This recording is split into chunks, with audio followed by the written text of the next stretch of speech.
Welcome to Wildlife Wednesday. I'm Danielle. Bears are waking up from their den and they're going to be on the prowl for food from now until November. So it's important for us to take measures to prevent bears from getting human food.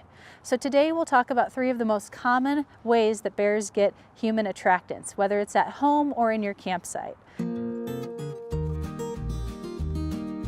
Bears are naturally curious, so they're going to be looking for food or things that smell like food that we may not think of as food, so that they can gain weight and be healthy for the next year. Birdseed is one of the most common attractants that we have in Montana.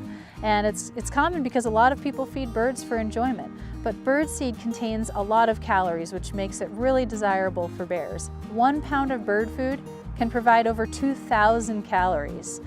The easiest way to deal with this attractant is to just put your bird feeders away March 1st, because we don't want bird feeders to turn into bear feeders. Also, don't forget your hummingbird feeders, because those sweet nectar feeders are really attractive to bears as well. Alternatively, in the summer you can have plants like trees, shrubs, and flowers that provide habitat for nesting birds and natural foods that don't attract bears. The second most common attractant that we see around the home is garbage. Everybody has garbage, and there's a couple of easy ways to keep it away from bears. One is to get a bear-resistant garbage can like this one here. And the reason you need to have a certified bear-resistant container like this garbage can is because even if a can looks bear-resistant, it may not be. This is a garbage can that a bear broke into.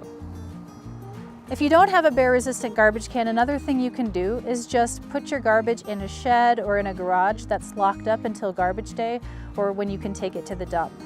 Another important tip on garbage is to not put your garbage out the night before service, put it out the morning of, so it gives bears less time to find it and get into it.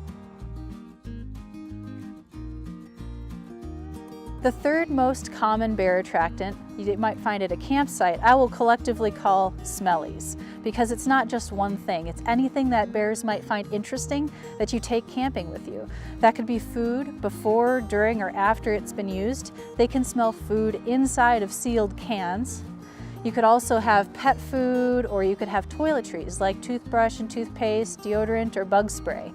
All of those things can easily be stored. If you're front country camping, which means going camping with your car, you can put it inside of your vehicle, lock the car, and put the windows up.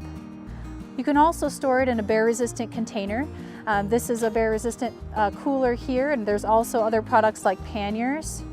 But when you use a bear-resistant container, make sure it's one that's certified by the Interagency Grizzly Bear Committee. Those products are actually tested by grizzly bears. You can find a full list of those products online at igbconline.org. When you're using a bear-resistant cooler like this one, it's important that you lock both corners of the cooler, or else it won't be bear-resistant. You can use a padlock like this, or you can use a nut and a bolt. So remember, you can do a lot to prevent bear conflicts by storing attractants properly to keep people safer and bears out of trouble. Thanks for joining us for another Wildlife Wednesday.